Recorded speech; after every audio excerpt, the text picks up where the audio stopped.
Hi friends, welcome to Shruti story world. ఈరోజు కథ వచ్చేసి సార్ చాలా టైట్గా ఉంది పార్ట్ 3. హాయ్ మిత్రులారా, మీరందరూ ఎలా ఉన్నారు?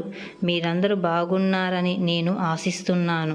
కాబట్టి ఏమాత్రం ఆలస్యం చేయకుండా ఈరోజు ఎపిసోడ్లోకి ప్రారంభిద్దాం. దాదాపు హాల్ మొత్తాన్ని పొగతో కప్పేశాడు. ఆ సమయంలో విరాట్ కళ్ళు రక్తంలో ఎర్రగా మారిపోయాయి. అతన్ని చూసి ఎవరైనా భయంతో స్పృహ కోల్పోయేలా ఉన్నాడు. ఆయన యామిని విరాట్ను శాంతిపరచడానికి, విరాట్ నా మాట విను బాబు, నువ్వు పూర్తిగా మామూలుగానే ఉన్నావని నాకు తెలుసు. నీకు ఏ డాక్టర్ అవసరం లేదు. కానీ దయచేసి బాబు ప్రశాంతంగా ఉండు. ఏ డాక్టర్ మాట వినమని నేను నిన్ను ఎప్పటికీ అడగను అని అన్నాడు. తల్లి మాట విన్న తరువాత తన్ను తాను చల్లబరుచుకోవడానికి ప్రయత్నించాడు. అతని కళ్ళు గట్టిగా మూసుకున్నాడు మరియు సుమారు 1 నిమిషం తర్వాత కళ్ళు తెరిచాడు. ఇప్పుడు అతని కళ్ళు పూర్తిగా సాధారణ స్థితికి వచ్చాయి. విరాట్ వంకర నవ్వుతూ కాళ్ళు ముడుచుకొని సోఫాలో కూర్చున్నాడు. అతను తన తల్లి వైపు చూసి, మీరందరూ నన్ను ఒక సైకో అనుకుంటున్నారని నాకు తెలుసు. కానీ నేను ఇలాగే ఉండడం నాకిష్టం. మీరు కోరుకున్నా కూడా నేను మార్చలేరు అన్నాడు. అలా చెప్పటంతో అతను తన తల్లి వైపు చూసి అక్కడున్న ఒక యాపిల్ని తీసుకొని చాలా వేగంగా తినడం మొదలుపెట్టాడు. తింటూనే అతను తన తల్లి వైపు చూసి, ఆమె శరీరం మీద ఉన్న ప్రతి పొరడం కలవడం నాకు చాలా ఆనందాన్ని ఇచ్చింది. ఆమె నన్ను తాకాలనుకుంది అని అన్నాడు. అది కూడా తన మురికి చేతులతో నన్ను తన దగ్గరికి లాక్కుంటుంది. ఆమె తన అనుభూతి చెందాలనుకుంది. కానీ తనలాంటి మురికి అమ్మాయిని తాకడంలో నాకు ఆసక్తి లేదని ఆమెకు తెలియదు. బాగా ఎందరో మృగాలతో పడుకున్న ఈ పవిత్ర అమ్మాయిని అందుకే నేను కేవలం శుభ్రం చేయడానికి ప్రయత్నించాను. కానీ ఆమె భరించలేకపోయింది. అమ్మ చనిపోయింది. అందులో నా తెప్పేముంది అంటూ విరాట్ అమాయకపు ముఖం పెట్టి యామిని వైపు చూశాడు. విరాట్ మాటలు విన్న తరువాత యామిని వెన్నులో వణుకు పుట్టి, అధికారంగా నాయనా నువ్వు వెళ్ళాలి అని అన్నావు కదా అని అంటుంది. ఆమె మాటలు విని విరాట్ సోఫాలో నుంచి లేచి చూస్తూ నవ్వుతూ, అమ్మ మీరు జాగ్రత్తగా ఉండండి, నేను వెళ్తున్నాను అని చెప్పాడు. అలా చెప్పి విరాట్ పెద్ద అడుగులు వేస్తూ నేరుగా విల్లా నుండి బయటకు వెళ్ళిపోయాడు. విరాట్ వెళ్ళిపోయిన వెంటనే యామిని సోఫాలో కూర్చుంది మరియు ఆమె అతని జుట్టును గట్టిగా పట్టుకొని, విరాట్ నేను ఏం చెయ్యాలి? నీకెందుకు అర్థం కావటం లేదు? నువ్వు చేస్తున్నది చిన్న నేరం కాదు. ఇప్పటి వరకు ఇదే పద్ధతిలో 40 మందికి పైగా అమ్మాయిలను చంపావు. నేను ఏం చెయ్యాలి? నువ్వు మా కొడుకువి. నేను కోరుకున్నా నిన్ను చట్టానికి అప్పగించలేం అన్నట్టుంది. మరి నువ్వున్న ఈ స్థితిలో నీపై ఎవరు ఫిర్యాదు కూడా చెయ్యలేదు. మేము ఈ చికిత్సను త్వరగా తిరిగి ప్రారంభించాలి. లేకపోతే నీ వల్ల ఇంకెన్ని అమాయక ప్రాణాలు బలి అవుతాయి ఎవరికి తెలుసు? ఇలా ఆలోచిస్తూ ఆమె కళ్ళల్లో నీళ్లు తిరిగాయి. ఆమె మొబైల్ మోగింది. ఫోన్లో కనిపిస్తున్న నెంబర్ను చూసింది. అని గృహన్ కాల్. గృహిణ్ నెంబర్ చూడగానే కన్నీళ్లతో ఉన్న యామిని ముఖంపై చిరునవ్వు వచ్చింది. ఆమె నవ్వుతూ ఫోన్ ఎత్తి, నా కుమారుడు ఎలా ఉన్నాడు అని అడుగుతుంది. అక్కడి నుండి రుహాన్ నవ్వుతూ, అబ్బా ఫస్ట్ క్లాస్ అమ్మ అన్నట్టు నన్ను గుర్తుపట్టావు కదా అన్నాడు. దానికి యామిని నవ్వుతూ, నువ్వు లేకుండా బతకగలనని నువ్వు కూడా అనుకోలేవు. ఎన్ని రోజులైంది? నువ్వు వారం రోజుల నుండి ఆగ్రాలోనే తిరుగుతున్నావు. ఎప్పుడు తిరిగి వస్తున్నావు అని అంటుంది. ఇక నుండి ఎప్పటికీ తిరిగి వెళ్ళాలని తను కనిపించడం లేదని రుహాన్ చెప్పాడు. యామిని అది విధి. ఏం చెప్పావు అని అడుగుతుంది. దానికి రుహాన్, ఏమీ లేదమ్మా, అది పొరపాటున బయటికి వెళ్ళిపోయింది. నేను 2 రోజుల తర్వాత తిరిగి వస్తాను అని చెప్పి ఫోన్ కట్ చేస్తుండగా ఇది విన్న తరువాత యామిని, సరే అయితే చెప్పు, ఆగ్రా తాజ్ మహల్ కాకుండా అక్కడ ఇంకేమి చూశావు అని అడుగుతుంది. ఆలోచనలో మునిగిపోయిన రోహన్, చూడండి, నేను ఇక్కడ ఎన్నో అందమైన ప్రదేశాలను చూశాను. బహుశా ప్రపంచంలో మరి ఎక్కడ అలాంటివి ఉండవు అని అన్నాడు. అలా చెప్పి రుహాన్ కృప గురించి ఆలోచనలో మునిగిపోయాడు. అక్కడ జరిగినది విని యామిని నవ్వుతూ, నా కొడుకు ఒక అమ్మాయిని ఇష్టపడుతున్నదని నాకు తెలిసింది. యామిని మాటలు విని రోహన్ భయపడ్డాడు. అమ్మ, అది కాదు అతను కంగారు పడుతూ. యామిని నవ్వుతూ, నేను నిన్ను దొంగతనం చేసి పట్టుకున్నట్టు భయపడుతున్నావు. నిజం చెప్పు, నువ్వు ఏ అమ్మాయి అయినా చూసావా అని అంటుంది. అమ్మ, నేను చెప్పకుండా నీకు ఎలా తెలుసు అని అడిగాడు. నేను నీ తల్లిని కాబట్టి ఈ ప్రపంచం కంటే ఎక్కువగా నువ్వు ఎవరు నాకు తెలుసు. నిన్ను 9 నెలలు నా గర్భంలో మోసాను. పిల్లలు ఏమి చెప్పకపోయినా ఒక తల్లి వారి భావాలను అర్థం చేసుకుంటుంది అని యామిని ఫోన్లో అంటుంది. ఫ్యామిలీ మాటలు విని గృహన్ అవ్వడం మొదలుపెట్టాడు. అతను ఆమెతో అలా కాసేపు మాట్లాడి తర్వాత బాయ్ చెప్పి కాల్ కట్ చేశాడు. అదేవిధంగా మరుసటి రోజు ఉదయం నిన్ను కృపాను చూసిన అదే సమయానికి రుహాన్ మళ్ళీ తాజ్ మహల్ సందర్శించడానికి వెళ్ళాడు. అతను వీడియోతో కలిసి కృప కోసం ఇక్కడ అక్కడ వెతుకుతుండగా యమునా నది వైపు చూస్తున్నప్పుడు అతని కళ్ళు కృపపై పడ్డాయి. కృపను చూడగానే మనసు కొట్టుకున్నట్టు గుండె మళ్ళీ ప్రశాంతత పడింది. తన గుండెపై చెయ్యి పెట్టుకొని, మిస్ బ్యూటిఫుల్, మీరు దీనిని పూర్తిగా మీ ఆధీనంలోకి తీసుకున్నారు. ఇప్పుడు నేను కోరుకున్నా కూడా మీ నుండి విడిపోలేను అని చెప్పుతూ అతను నవ్వడం మొదలుపెట్టాడు. అప్పుడు ఆమె కళ్ళు చిన్నపిల్లల ఐస్ క్రీమ్ తింటున్న కృపపై పడ్డాయి. ఐస్ క్రీమ్ తింటూనే కృప దియా చేతిలో నుంచి ఐస్ క్రీమ్ లాక్కొని 2 ఐస్ క్రీమ్లను చేతిలో పట్టుకొని అటు ఇటు పరిగెత్తుతూ తినడం మొదలుపెట్టింది. దియా తన ఐస్ క్రీమ్ కోసం ఆమె వెనక పరిగెత్తుతుండగా కృప 2 ఐస్ క్రీమ్లను త్వరగా తినేసి చేతులు ఊపుతూ అవి చాలా చల్లగా ఉన్నాయని చెప్పింది. దియా తన 2 చేతులు నడుముపై పెట్టుకొని ఆమె వైపు తీక్షణంగా చూస్తూ, ఒరే తాగబోతు, అది నాది కూడా తినేసావా అని అంటుంది కృప. కృప అమాయకంగా ముఖం పెట్టి, పర్వాలేదు, నువ్వు ఇంకొకటి తీసుకోవచ్చు అని చెప్పింది. అదేవిధంగా దియా మరియు కృప ఒకరితో ఒకరు సరదాగా గడపడం మొదలుపెట్టారు. చిన్నపిల్లల వెర్రి పనులు చేస్తూ ఎవరికో దేవదూతలా కనిపిస్తున్న కృప అమాయకపు ముఖాన్ని రోహన్ రెప్ప వాల్చకుండా చూస్తున్నాడు. రోహన్ వైపు చూస్తూ, వీర్, నీ ప్రేమ కథ హీరో సలీం అనార్కలిని కూడా దాటిపోతుందని నాకు అనిపిస్తుంది. కానీ నువ్వు త్వరగా పడుకోపోతే ఏకపక్ష ప్రేమికుడిని మిగిలిపోతావని చెబుతూ గట్టిగా నవ్వడం మొదలుపెట్టాడు. వీర్ మాటలు వినగానే ఇప్పటి వరకు కృపపై ప్రేమతో నిండిన ఉన్న రోహన్ కళ్ళు ఒక్కసారిగా ఎర్రబడ్డాయి. రుహాన్ వీరును కోపంగా చూస్తూ, ఏదేమైనా ఇప్పుడు ఆమె కేవలం రుహాన్ మాత్రమే చెందుతుంది అని అన్నాడు. అలా చెప్పి రుహాన్ పెద్ద అడుగులు వేస్తుంటే అక్కడ నుండి హోటల్ వైపు వెళ్ళిపోయాడు. ఈరోజు విరాట్ తన వ్యాపార భాగస్వామితో సమావేశం కోసం వచ్చిన ఒక పెద్ద క్లబ్కు అరుణ్ కూడా అతనితో పాటు వచ్చాడు. క్లబ్లో సమావేశం ముగిసిన తరువాత క్లయింట్ విరాట్తో కరచాలనం చేసిన తరువాత, విరాట్ గారు, మీతో ఒక వ్యాపారం చేసే అవకాశం లభించడం మా అదృష్టం అని అన్నారు. ఈ క్లబ్లో 400 నెంబర్ హోటల్లో మీకోసం ఒక బహుమతి సిద్ధం చేశాము. మీరు దాన్ని ఆస్వాదించాలని మేము కోరుకుంటున్నాము. క్లయింట్ మాటలు విని విరాట్ ముఖంపై ఒక వింత చిరునవ్వు వచ్చింది. అయితే అరుణ్ ముఖంపై చల్లని చెమటలు పడ్డాయి. మరియు మరో అమ్మాయి వెళ్ళిపోయింది అని మనసులో అనుకుంటూ అతడి కళ్ళు గట్టిగా మూసుకున్నారు. విరాట్ గతంలో అమ్మాయికి చేసినట్లే ఈ అమ్మాయిని కూడా చేస్తాడా అని ఆలోచిస్తూ ఉంటాడు. అరుణ్ తర్వాత క్లయింట్ చెప్పింది విన్న తరువాత విరాట్ తన మెడను వంచి దానిని ఎంఆర్తో చాలా ధన్యవాదాలు మిస్టర్ జాన్సన్.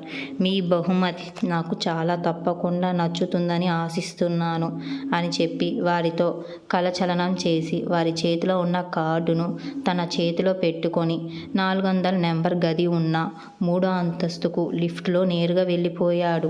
విరాట్ వెళ్ళిపోయిన తరువాత అరుణ్ తన క్లయింట్ అందరికీ వీడ్కోలు చెప్పి తన గదిలోకి వెళ్ళిపోయాడు. గదిలోకి వెళ్ళాక అతను కంగారుగా అటు ఇటు తిరుగుతున్నాడు.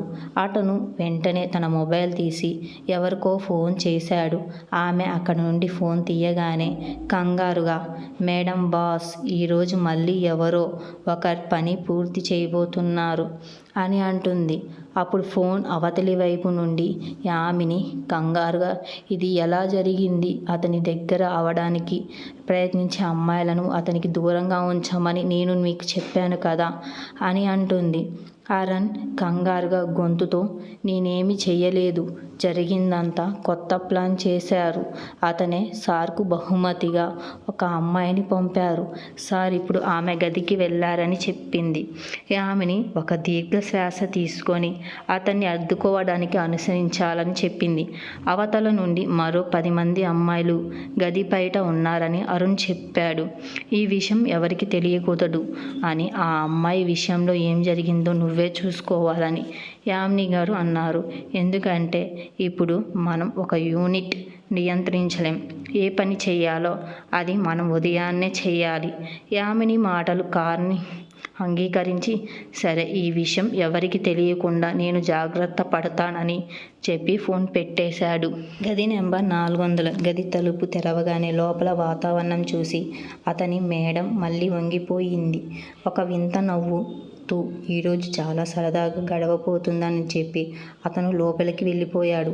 అతనికి గది తలుపు లోపలి నుండి మూశాడు. విరాట్ తలుపు బయట నిలబడి ఉన్నాడు. విరాట్ లోపలికి అడుగుపెట్టిన వెంటనే లోపల ఉన్న లైట్లన్నీ ఆరిపోయాయి. కొద్దిపాటి వెలుతురు కోసం కేవలం 2-3 చిన్న లైట్లు మాత్రమే వెలుగుతున్నాయి. ఆ గది మొత్తం పెళ్లి పడకలా అలంకరించబడి ఉంది. గదిలో ఇంకెవ్వరూ కనిపించలేదు. ఇలా చుట్టూ చూస్తుండగా ఆకాశం ఎందుకో ఒక అమ్మాయి వెనక నుండి వచ్చి విరాట్ని కౌగిలించుకుంది. ఇది చూసి విరాట్ పెదవులపై ఒక విషపు చిరునవ్వు మెరిసింది. విరాట్ ఆన్ చేయి పట్టుకొని తన ముందు నిలబడ్డాడు. ఆ అమ్మాయి ఎంతో హోందాగా విరాట్ చెంపలను నిమరడం మొదలుపెట్టింది. ఆ అమ్మాయి తన వైఖర్యాన్ని స్వరంతో, విరాట్, మీ గురించి చాలా విన్నాను, కానీ ఈరోజు మిమ్మల్ని చూశాను కూడా. మీరు చాలా హార్డ్గా అందంగా ఉన్నారు. ఈరోజు నన్ను పూర్తిగా మీ సొంతం చేసుకోండి అని అంటుంది. ఎవరిని చూస్తే ఏ అబ్బాయి తనను తాను నియంత్రించుకోలేడో, కానీ విరాట్ ఆమె వైపు విషపు నవ్వుతూ అన్నాడు, చింతించకు బేబీ, నేను నీ జీవితంలో ఈ రాత్రి నువ్వు ఎప్పటికీ మర్చిపోలేవు. అది నీకు సిద్ధం చేస్తాను అని అనగానే మీరు చెప్పేది అవకాశం ఇవ్వకుండా తన వృత్తిలోకి ఎత్తుకొని మంచం మీద పడేశాడని ఆ అమ్మాయి ఆశ్చర్యంగా చూస్తుంది. విరాట్ తనను తాను నియంత్రించుకోలేకపోతున్నాడని భావించిన ఆ అమ్మాయి తన కూడా పెద్దగా స్పందించలేదు. ఆమె తన చేతులను విరాట్ మెడ చుట్టూ వేసింది. అయితే విరాట్ ఆమె చేతులను తన మెడ నుండి తీసివేసి ఆమెపై నుండి కింది వరకు చూసి, బేబీ, నువ్వు శుభ్రం చేసుకోవాలి అనుకుంటున్నాను, నేను నీకు సహాయం చేస్తాను అని చెప్పి విరాట్ ఆమెను మళ్ళీ తన ఒడిలోకి తీసుకున్నాడు. నేను ఆమెను బాత్రూంకి తీసుకువెళ్ళాను. స్నానాల గది కూడా చాలా పెద్దగా ఉంది. అందులో ఒక పెద్ద టబ్బు ఉంది. విరాట్ ఆ అమ్మాయిని నిటారుగా నిలబెట్టి ఆమె బట్టలు తీసేసి టబ్బులో తోసేశాడు. ఇదంతా ఉత్సవంగా చేస్తున్నాడని ఆ అమ్మాయి కనిపించింది. అందుకే అతను ఏం చేస్తున్నా సరే అని ఆమె సంతోషంగా అవన్నీ చేస్తుంది.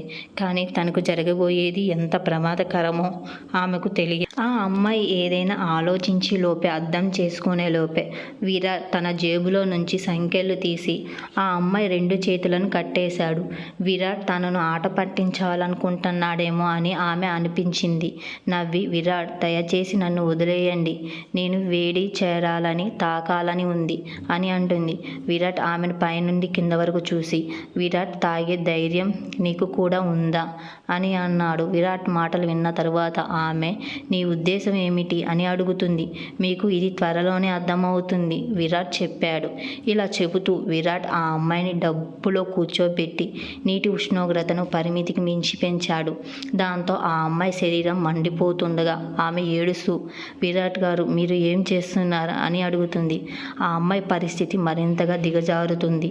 ఆమె ఒంటి మీద బట్టలు కూడా లేదు. విరాట్ అన్నాడు, నువ్వు మీ చేతులతో చాలామంది తాకి ఉంటావు.